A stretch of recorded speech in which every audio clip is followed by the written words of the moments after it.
Bien, entonces continuando, como, bueno, veíamos esta evolución de la insuficiencia cardíaca, eh, a medida que este paciente va, bueno, pues progresando el deterioro de la estructura cardíaca como tal, puede llegar a una situación donde ingresa a una insuficiencia cardíaca compensada. ¿Qué quiere decir? Que el paciente no va a tener síntomas en reposo, pero durante el ejercicio sí va a manifestar síntomas como ser disnea, fatiga, palpitaciones, etcétera. Pero ya acá también la fracción de eyección del ventrículo izquierdo va a estar alterada, no se va a conservar ese porcentaje de volumen que se expulsa por el ventrículo izquierdo. Si sigue progresando esta situación, el paciente va a ingresar en insuficiencia cardíaca descompensada, donde el paciente va a tener síntomas incluso en reposo, no va a tolerar para nada el ejercicio y, bueno, la fracción de eyección del ventrículo izquierdo también va a estar alterada. Y por último, si sigue evolucionando, va a entrar en una insuficiencia cardíaca refractaria, donde va a tener síntomas que no se van a poder controlar incluso con el tratamiento, lo que les mencionaba hace un momento. Entonces yo tengo que tener mucho cuidado, tengo que tratar de diagnosticar lo más antes posible para evitar que el paciente llegue a una insuficiencia cardíaca refractaria.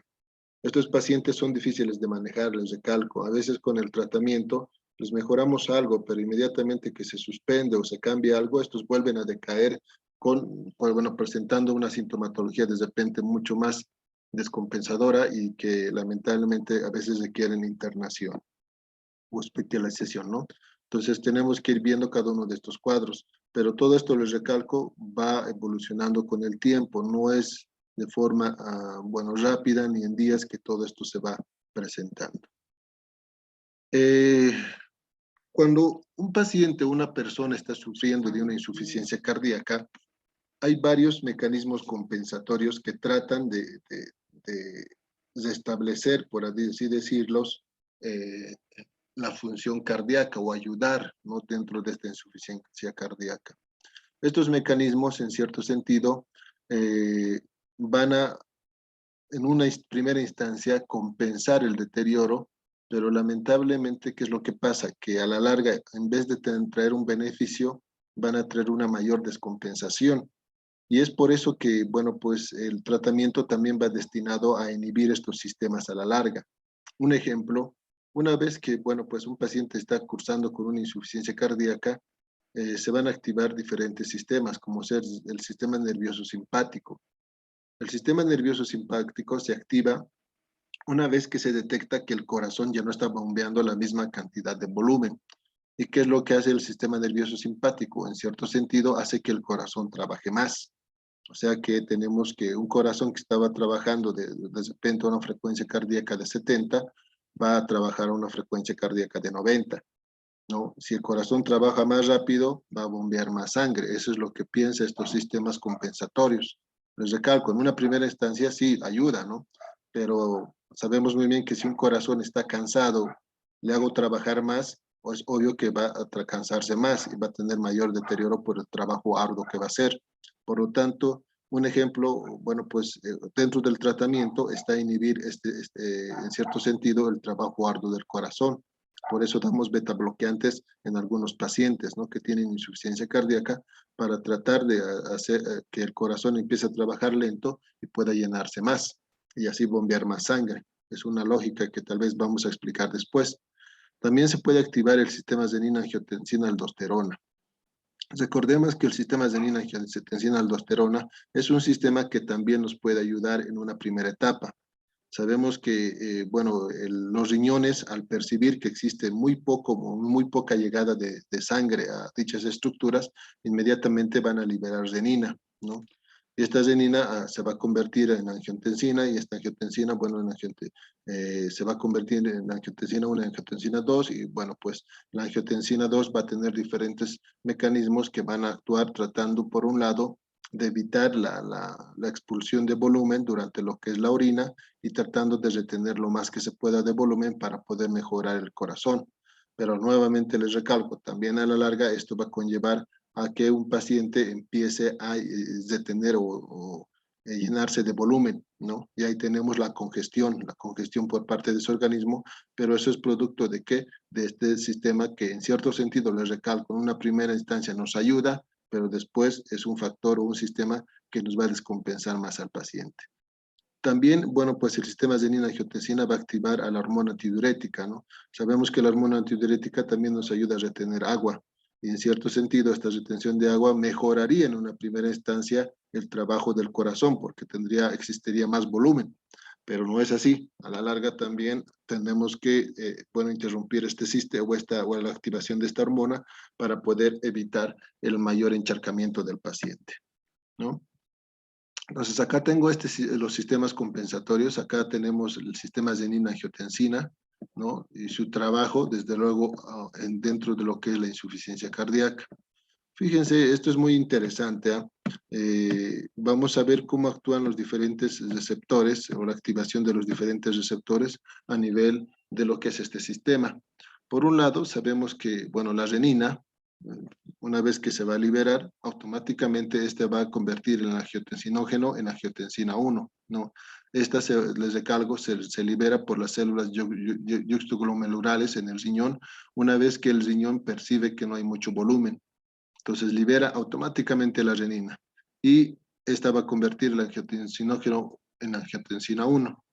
La angiotensina 1 se va a convertir en angiotensina 2 gracias a la enzima convertidora de angiotensina, ¿no? Ahora, ojo muy importante, la enzima convertidora de angiotensina, si recordamos, tenemos fármacos que me van a inhibir estas enzimas, ¿no? Que son los IECAs. Los IECAs son inhibidores de las enzimas convertidoras de angiotensina. Ahí tenemos el enalapril, lisinopril, captopril, etcétera. Estos son fármacos que me van a inhibir este sistema. Es por eso que dentro del tratamiento de la insuficiencia cardíaca yo puedo usar IECAs a bajas dosis. ¿Para qué? Para poder intervenir y bloquear este sistema que se activa por la liberación de la renina por los riñones. Entonces la angiotensina 2 se va a unir a receptores a nivel vascular. Por un lado tenemos el receptor AT1 y el receptor AT2. La activación del receptor AT1 prácticamente me va a producir vasoconstricción a nivel periférico, o sea, se va a mejorar el flujo en los órganos principales, ¿no? Cerebro, corazón, etcétera. ¿Eso con qué finalidad? Mejorar el flujo a nivel cardíaco y que el corazón pueda bombear más sangre. Esa es la finalidad. Les recalco, en una primera instancia nos va a ayudar este sistema, ¿no? Pero después, si tenemos una insuficiencia cardíaca muy deteriorada, muy avanzada, este sistema nos va a lamentablemente descompensar más al paciente.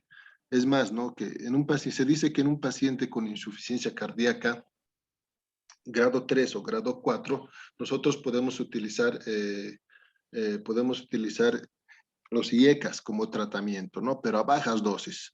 Puede ser 5 miligramos cada 12 horas o 2.5 miligramos cada 12 horas. Siempre debemos usar a bajas dosis, porque si utilizo a dosis altas voy a producir también un efecto que de repente no quiero, como ser una hipotensión. Y los pacientes que sufren de insuficiencia cardíaca, la mayoría ya tienen hipotensión por el deterioro de la función cardíaca y porque esa sangre no sale de forma brusca como debería salir por parte del corazón.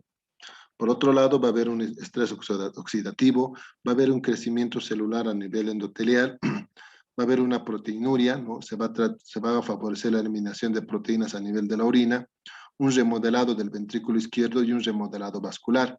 Ojo, aquí muy importante, fíjense, la activación de esto me va a favorecer el remodelado ventricular y eso es lo que yo no quiero, ¿no? Yo no puedo bueno, pues aumentar el remodelado ventricular. Sabemos que este remodelado me va a llevar a una dilatación del ventrículo izquierdo o ventrículo derecho. Por lo tanto, esa es la finalidad, ¿no? Este sistema, en una primera instancia, nos va a ayudar, ¿en qué tipo? En la insuficiencia cardíaca tipo 1 o clase funcional 1, en la clase funcional 2, este sistema nos va a ayudar, la activación de este sistema, como podemos ver. Pero estos efectos que estamos viendo acá no son benéficos para nuestro corazón. En una clase 3 o 4, nosotros debemos bloquear este sistema de renina-angiotensina para que no nos dañe más el corazón y no nos produzca una descompensación por parte del paciente. Entonces, eso tenemos que tener en cuenta, muy, muy importante. Por otro lado, bueno, estos sistemas de renin-angiotensina sabemos que el objetivo es, bueno, se activa por la disminución de la perfusión renal, eso ya les he comentado, ¿no? Si el riñón percibe poca sangre, automáticamente va a favorecer la liberación de renina y, bueno, pues la activación de este sistema, ¿no? ¿Cuál es el objetivo? Por un lado, retener sodio, ¿no? Si retenemos sodio, retenemos agua. El retener volumen también me va a favorecer que la activación del sistema nervioso simpático. Recordemos que el sistema nervioso simpático va a aumentar el trabajo del corazón, pero lo mismo, ¿no? En una clase 3 o 4 no es un efecto benéfico, es un efecto descompensador porque ese corazón va a trabajar más rápido. También habíamos comentado que nos produce la vasoconstricción periférica, ¿no? Hace un momento. Entonces, estas alteraciones o estos efectos del sistema de renin-angiotensina, por un lado me va a aumentar el volumen sistólico, por otro lado me va a aumentar la frecuencia cardíaca por la activación del sistema simpático, y por otro lado, por la vasoconstricción me va a aumentar la resistencia total periférica, ¿no? Entonces, son efectos que si vemos en cierto sentido nos van a ayudar, pero por corto tiempo. Después, lamentablemente, nos producen una descompensación, ¿no? Entonces, acá tenemos los tres sistemas que les he mencionado. Son sistemas compensatorios en una primera instancia. Si el factor o el gasto cardíaco disminuye porque el corazón no puede ya bombear sangre de forma normal, automáticamente se activa el sistema nervioso simpático, se activa el sistema de renin-angiotensina y también se activa, o en todo caso, se aumenta la producción de la hormona antidiurética o la vasopresina. ¿Cuáles son los efectos? En una primera instancia, el sistema nervioso simpático me va a aumentar la contractibilidad, o sea que el corazón se va a contraer un poco más fuerte, me va a aumentar la frecuencia cardíaca y también me va en cierto sentido, favorecer la vasoconstricción, ¿no? Todo esto me va a mejorar el gasto cardíaco, ¿no? En cierto sentido, me va a mejorar el gasto cardíaco. Por otro lado, el sistema de renin-angiotensina también me va a producir una vasoconstricción venosa, favoreciendo el retorno venoso al corazón para que pueda bombear más sangre. Y por otro lado, va a mejorar también el volumen circulante a nivel general. ¿Por qué? Por la retención de volumen. Les vuelvo a recalcar, esa es una condición, ¿no? El sistema de renin-angiotensina me va a empezar a retener volumen. Y eso va a hacer que mejore, desde luego, el retorno venoso hacia lo que es la sangre y que la sangre, el corazón, perdón, tenga más sangre porque se favorece el retorno venoso y se puede expulsar más sangre hacia todo nuestro organismo. Por otro lado, la hormona antidiurética también tiene esa función de aumentar el volumen circulante y favorecer el retorno venoso. Pero, ojo, les recalco, estos efectos benéficos, nuevamente, no son por largo tiempo. Si bien estos sistemas se activan en el momento en el que se percibe que existe muy poco volumen en cuanto a lo que es la expulsión de sangre por el corazón, a la larga todo esto nos va a llevar a un deterioro mayor de la insuficiencia cardíaca. Entonces, si yo veo que un paciente está con una insuficiencia cardíaca clase 4/4, entonces automáticamente mi objetivo es bloquear estos sistemas, porque en esa situación ya me están descompensando al paciente. Les recalco, acá puedo dar un beta bloqueante que me va a reducir la frecuencia cardíaca, que está aumentada por la activación del sistema nervioso simpático, y también me va a reducir la contracción. Acá puedo, para inhibir el sistema de renin-angiotensina, puedo dar un IECA, o también puedo dar un ARA2. Recordemos que los ARA2 bloquean los receptores de la angiotensina 2. Entonces puedo dar dosis bajas de un ARA2 y puedo dar dosis bajas de un IECA y bloqueo este sistema, ¿no? Al bloquear este sistema, en cierto sentido, también voy a bloquear la activación de la hormona antidiurética. Acá podemos ver, bueno, dos imágenes muy interesantes, donde vemos un corazón que está estructuralmente, bueno, es una imagen tridimensional, donde vemos que el corazón está, bueno, pues tiene una estructura normal, una estructura, bueno, compleja, pero que sí va a favorecer una contracción normal. Y acá podemos ver, miren, una dilatación del ventrículo como tal, donde, bueno, esta estructura ya va a tener algún grado de deficiencia dentro de la contracción con posterior retención de volumen. Esto ya habíamos visto anteriormente, ¿no? El corazón que está normal, se hipertrofia, y acá tenemos una dilatación por un remodelado ventricular que, bueno, pues me va a llevar a perder la función de bomba por parte del corazón.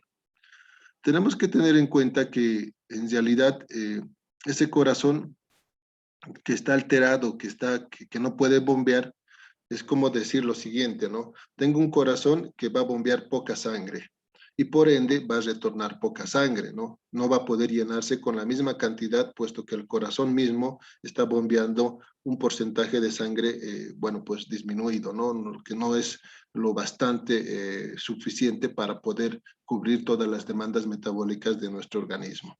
Entonces ahí va destinado bueno, esta explicación que por qué el paciente lamentablemente presenta estos deterioros. Sabemos que el corazón tiene propiedades específicas de él, ¿no? El corazón, un ejemplo, es autoexcitable, ¿no? Para poder funcionar, el corazón se anda excitando y produciendo una despolarización como tal. Tiene un automatismo. ¿A qué me refiero con automatismo? Al hecho de que va a generar un impulso de forma sincrónica, de forma coordinada, y el corazón, gracias a eso, va a funcionar muy bien. Tiene una conductibilidad, gracias al sistema de conducción, gracias a este sistema especializado, el impulso va a viajar por este sistema y va a poder despolarizar todas las células y por consiguiente contraerse al corazón. Y contractibilidad, a diferencia de otros órganos, el corazón se contrae, ¿no? Se contrae y gracias a esta contracción va a expulsar la sangre. Entonces son efectos que solamente tiene el corazón. Vasmotropismo, que es autoexcitable. Cronotropismo, que tiene una sincronización dentro de la generación del impulso cardíaco. Dromotropismo, que se refiere a la conductibilidad por el sistema de conducción cardíaco, que es propio del corazón. Y por lo último, un inotropismo, ¿no? Que se relaciona con lo que es la contracción del corazón. Una buena contractibilidad para poder expulsar la sangre. También tenemos mecanismos compensatorios, ojo, a largo plazo. Y acá tenemos el mecanismo de Frank Starling, ¿no? ¿Qué nos dice Frank Starling? Frank Starling nos dice que a mayor tejido, mayor contracción. Eso es correcto, ¿no? Cuando el ventrículo izquierdo se hipertrofia, no nos olvidemos, va a haber una mejor contracción porque hay más tejido. Pero este mecanismo de compensatorio no puede ser por mucho tiempo. Les recalco, este ventrículo izquierdo que está hipertrofiado, a la larga va a tener un remodelado y se va a dilatar y ya va a perder esa facultad de bomba. Frank Starling estaba en un inicio en lo correcto, ¿no? Que a mayor tejido, mayor contracción. Eso sí es verdad, pero en realidad, lamentablemente, esta situación no se lleva a cabo, puesto que con el tiempo se va a perder, ¿no? Esa facultad de contracción por el músculo que no se encuentra, bueno, que va a tener su deterioro. A largo plazo hemos mencionado que también se van a activar los sistemas de ninangiotensina, del sistema nervioso simpático, etcétera. Entonces se van a activar. La activación de estos sistemas también es a largo plazo, ¿no? Por mucho tiempo. Por eso les decía que de repente tenemos que bloquear estos sistemas, porque ya si tenemos un paciente con una insuficiencia cardíaca muy descompensada, no nos van a ayudar. A corto plazo, generalmente es la remodelación cardíaca. Los ventrículos, sabemos muy bien que por la hipertrofia se van a ir remodelando y este remodelado lamentablemente también nos va a ayudar en cierto sentido, pero bueno, pues a la larga lo va a dilatar tanto el ventrículo que vamos a tener un corazón más deficiente. Por eso lo mencionamos como, bueno, pues un mecanismo compensatorio a corto plazo. El remodelado ventricular es un efecto compensatorio muy corto, puesto que se va a ir remodelando más el ventrículo y se va a ir adelgazando y, bueno, pues ya tenemos un corazón dilatado e insuficiente. Si tengo un corazón lamentablemente alterado, si tengo un corazón dilatado, la única solución para poder mejorar todo eso es el trasplante cardíaco. No, yo no tengo medicamentos, tendré medicamentos para ayudar al paciente, pero a la larga ese paciente en algún momento ya no va a responder a los fármacos. Y la única forma de ayudarlo es haciendo un trasplante cardíaco. Como verán, el trasplante cardíaco no se hace comúnmente. En Bolivia hemos dejado de hacerlo por muchas causas. Y bueno, lamentablemente estos pacientes llegan a fallecer. Dentro de lo que es la experiencia, yo he tenido 3 pacientes que han fallecido lamentablemente, en los cuales ya no hemos podido hacer nada porque los medicamentos ya no le ayudaban a ese corazón que se encontraba muy dilatado y que no podía ya bombearse de forma correcta. Bien, entonces, siempre nosotros tenemos que pensar que ese corazón va a tener deterioros tanto en la parte de contracción como en la parte de relajación. Y acá entran dos puntos importantes, ¿no? Como ser la presión y el volumen.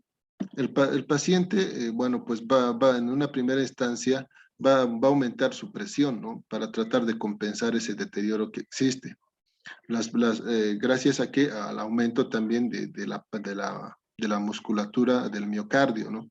Entonces el miocardio va a aumentar esa presión gracias a que se va a ir hipertrofiando, va a haber aumento de la tensión sistólica de la pared, va a haber adición paralela de miofibrillas. Si hay esta adición, se supone que hablamos de una hipertrofia, va a haber un engrosamiento gracias a esta hipertrofia y a la larga, lamentablemente, bueno, esta hipertrofia bueno, pues ya no va a ser suficiente y por lo tanto vamos a tener sobrecarga de presión, ¿no? En el corazón que está sufriendo esta alteración, ya sea izquierdo o derecho. También en volumen va lo mismo, bueno, pues la idea va a haber aumento de la presión diastólica, o sea, la presión diastólica, la presión de relajación va a ir aumentando, gracias a que al aumento de la tensión de la pared debido a la hipertrofia, ¿no? Entonces sabemos que la hipertrofia en una primera instancia sí nos va a ayudar, va a aumentar la presión, va a aumentar el volumen, etcétera, pero también esto se va a perder y lamentablemente vamos a tener por consiguiente una sobrecarga. ¿No? Va a haber una sobrecarga tanto en volumen y también va a haber una sobrecarga producto de esa presión que se encuentra alterada posterior a esta alteración. Entonces, lo que ya habíamos comentado es lo mismo, una insuficiencia cardíaca, va a haber un deterioro en el gasto cardíaco, se va a activar el sistema de nervioso simpático, se va a activar el sistema de angiotensina. Entonces, son sistemas que van a ir relacionados y que van a favorecer, por cierto sentido, una vasoconstricción con mejoría del gasto cardíaco, pero les recalco nuevamente, bueno, pues es algo que no es permanente. Y es así que entramos a las manifestaciones de la insuficiencia cardíaca. Para que ustedes puedan diagnosticar una insuficiencia cardíaca, tienen que guiarse con esto, que les voy a adelantar un poco, que son los criterios de Framingham. No, los criterios de Framingham nos menciona que tengo que encontrar criterios mayores y criterios menores por parte del paciente, ¿no? ¿Cuáles son los criterios mayores? Un ejemplo, la disnea paroxística nocturna es un criterio mayor. El ritmo de galope o encontrar un tercer ruido cardíaco es un criterio mayor. La presencia de crepitantes en la auscultación pulmonar es un criterio mayor, ¿no? Les estoy dando acá 3 criterios mayores que vemos en la diapositiva. Criterios menores. Edema. El edema es un criterio menor. No podemos decir que un paciente que está con edema en miembros inferiores o confirmar que al 100% sea de tipo cardíaco. No. La disnea. Tampoco la disnea es un criterio mayor. Es un criterio menor. La disnea de esfuerzo y la ortopnea son considerados como criterios menores. Entonces, la clínica del paciente es variada, como podemos ver, pero nosotros tenemos que diferenciar estos datos clínicos, por un lado, entre criterios mayores y por otro lado, en criterios menores. Criterios mayores son aquellos datos clínicos que son casi al 100% propios de la insuficiencia cardíaca, ¿no? Propios del deterioro cardíaco. Pero generalmente los criterios menores se pueden encontrar en otras patologías más. Un ejemplo, el edema. El edema puede encontrar en un paciente con insuficiencia cardíaca, sí, pero puede encontrar en un paciente con insuficiencia venosa, puede encontrar en un paciente con insuficiencia renal, puede encontrar en un paciente que de repente tiene algún deterioro a nivel linfático, como ser un linfedema. Entonces, son varias las causas que me puede producir el edema. Entonces, por lo tanto, es considerado como un criterio menor. Otros datos clínicos también que puede encontrar, ¿no? En un paciente es como ser malestar abdominal, ¿no? Algunos pacientes se van a quejar de algún problema abdominal, pero eso es por la retención de volumen, ¿no? Entonces, la retención de volumen va desde las extremidades inferiores y poco a poco va aumentando o ascendiendo hacia lo que es otras cavidades como ser abdomen, como ser también la caja torácica, ¿no? Y algunos incluso van a tener desame pleural. Otros van a tener tos por este desame, bueno, vamos a tener ascitis, aumento de peso. Como va a ir reteniendo volumen, por ende va a haber un aumento de peso por parte del paciente. En algunos casos vamos a encontrar fatiga, vamos a encontrar trastornos en la memoria por la falta de llegada de oxigenación o de sangre al cerebro. En algunos casos el paciente no va a poder dormir por la disnea paroxística nocturna, no van a tolerar el ejercicio, van a perder la masa muscular porque no se puede llegar toda la estructura como tal a nivel multiorgánico. Y en algunos casos van a tener oliguria durante el día y nocturia durante la noche por, bueno, pues el volumen que está produciendo esta alteración, ¿no? Entonces, sabemos que en la noche el paciente va a estar en decúbito, entonces todo ese volumen de repente se va a centrar a nivel de vías urinarias y ahí viene, ¿no? El hecho de que exista nicturia. Y bueno, pues son situaciones que nosotros vamos a ir encontrando. Esta clínica, por si acaso, es variada, ¿no? No podemos encontrar en todos lo que estamos mencionando. Esto va a variar de acuerdo al estado en el cual se encuentra el paciente. Ojo, muy importante, también se considera un criterio mayor la ingurgitación yugular, ¿no? El hecho de que exista una ingurgitación yugular nos está indicando que existe aumento de volumen, retención de volumen, y por lo tanto esto me está conllevando a la presencia de esta alteración. El signo de Kussmaul, ¿no? Generalmente se produce por también presencia de un desame pleural, y prácticamente estos pacientes se van a caracterizar por esa dificultad de poder respirar, ¿no? Por otro lado, también podemos encontrar el reflujo hepatoyugular. El reflujo hepatoyugular también se produce por aumento de volumen. Entonces, inmediatamente yo comprimo el hígado, presiono el hígado y voy a ver cómo la yugular empieza a visualizarse muy prominente a nivel de lo que es el cuello. La hepatomegalia, también se puede encontrar hepatomegalia, pero la hepatomegalia, un ejemplo, es un criterio menor. Recordemos que hepatomegalia puede condicionarse por diferentes causas, no siempre por una insuficiencia cardíaca. Entonces, todo esto puede estar también presente en un paciente, ¿no?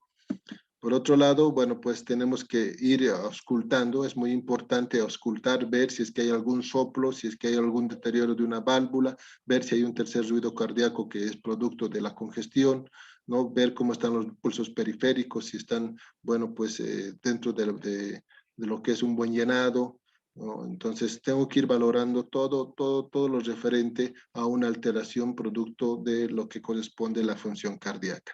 Sabemos que un corazón que no está bombeando bien, el pulso distal de repente va a estar alterado. ¿Por qué? Porque hay muy poco porcentaje que se está expulsando por ese corazón. A nivel de extremidades, lo mismo, ¿no? Tengo que valorar las extremidades, ver si estas extremidades están frías, ver si hay edema, ver si hay cianosis, etcétera. Entonces, son datos importantes que nosotros tenemos que tomar en cuenta. Y también, bueno, ver lo que les comentaba, ¿no? Si hay ascitis en la parte abdominal, si, bueno, pues existe algún grado de ingurgitación, descartar si que fuese una trombosis venosa la causante de mi edema en miembros inferiores.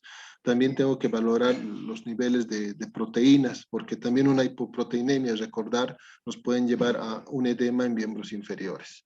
Entonces, todos nosotros tenemos que ir descartando, tenemos que ir viendo las posibles causas que nos pueden llevar a un deterioro bueno, de ese organismo, y descartando de que no fuese otra causa que me está produciendo el edema, o me está produciendo la hepatomegalia, o me está produciendo el desame pleural.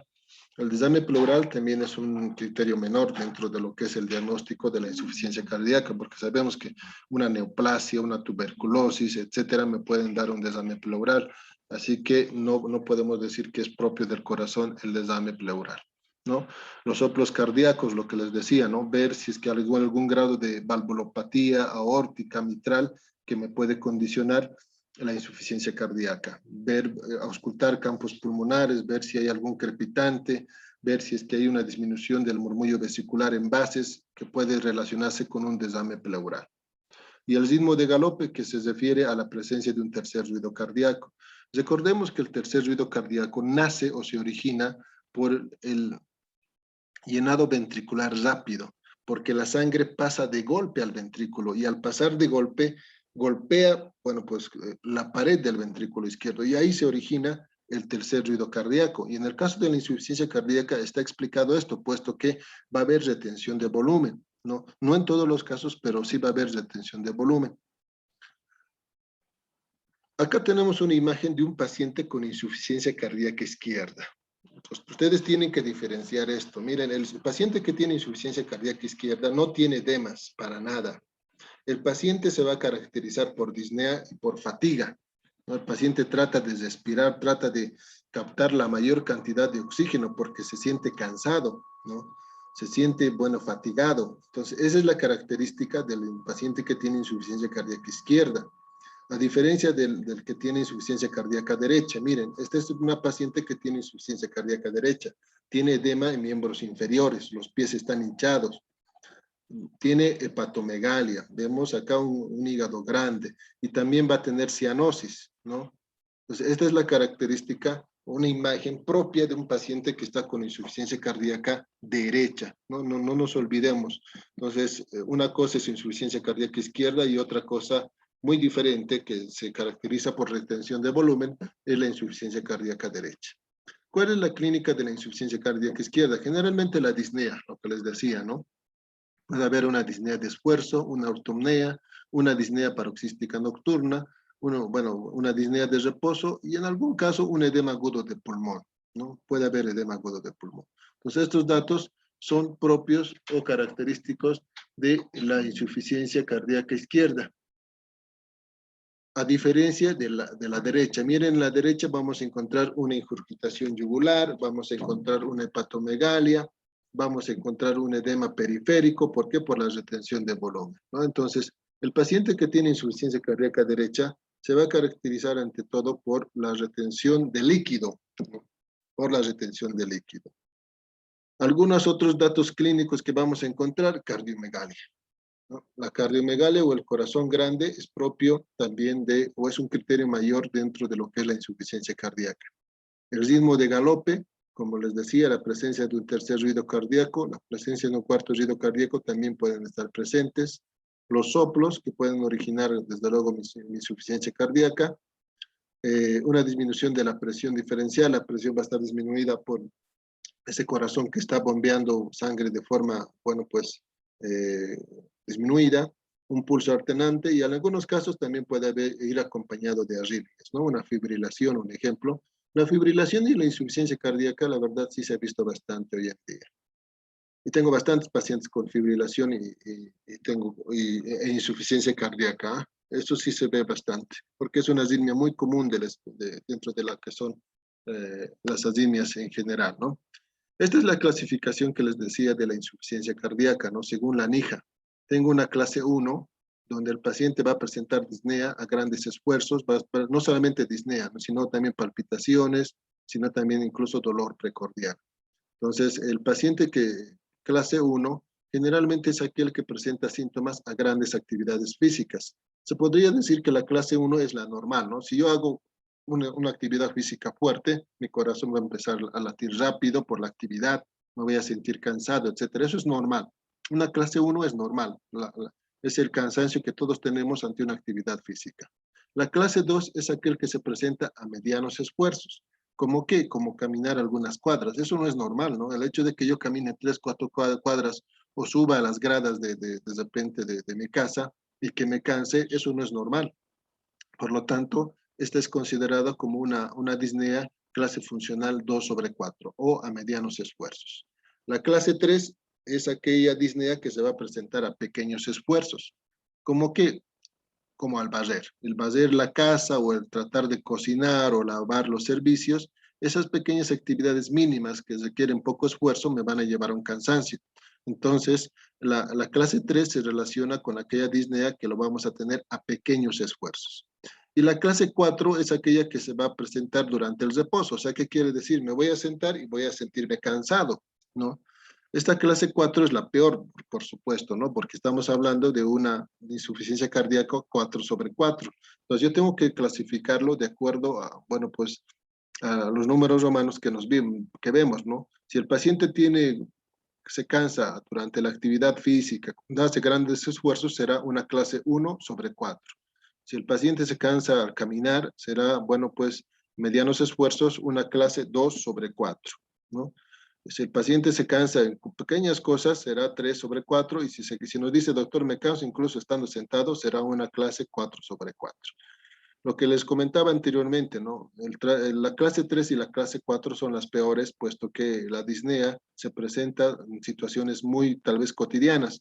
Por lo tanto, es acá donde yo tengo que priorizar el tratamiento y tal vez, en cierto sentido, bloquear los sistemas compensatorios, puesto que en estas clases 3 y 4, más que traernos un efecto benéfico, nos traen un efecto descompensador, la activación de los sistemas compensatorios.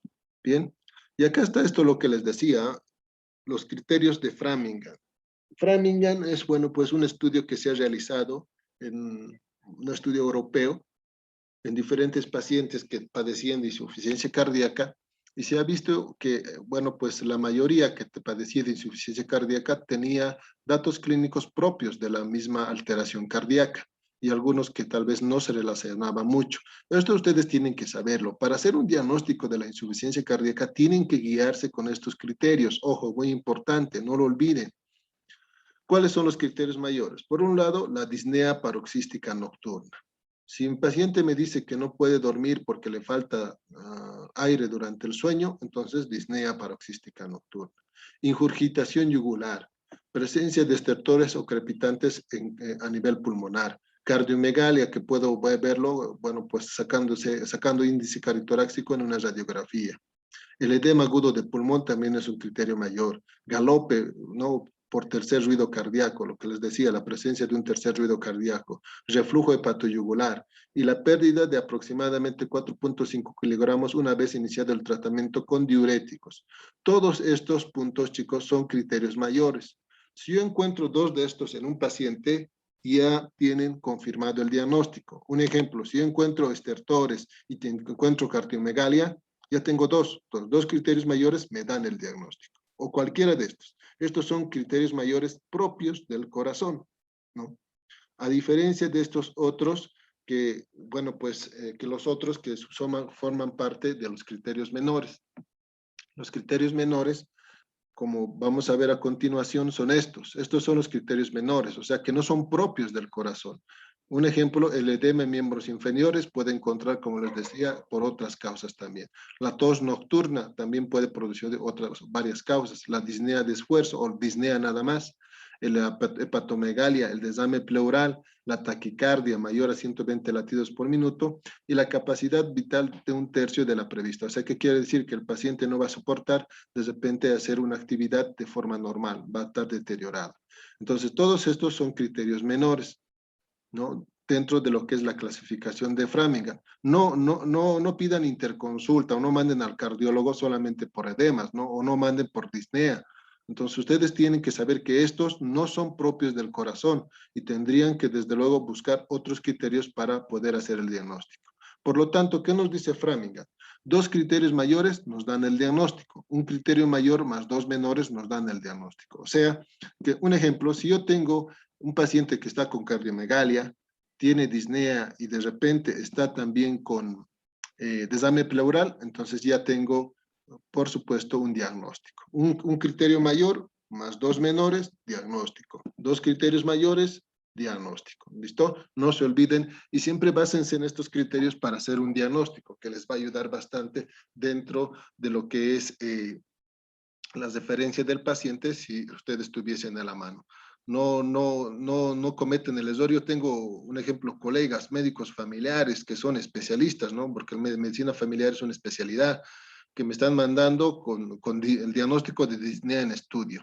Pues ese diagnóstico no hay. Disnea en estudio no es un diagnóstico, ¿no? La disnea tiene que tener una causa y puede ser muchas. Entonces, no me pueden decir que ese diagnóstico, actualmente ese diagnóstico no hay en ningún lado. Si ustedes buscan disnea en estudio, no les va a salir como un diagnóstico. La disnea, bueno, prácticamente es un síntoma, ¿no? Algo subjetivo que nos dice el paciente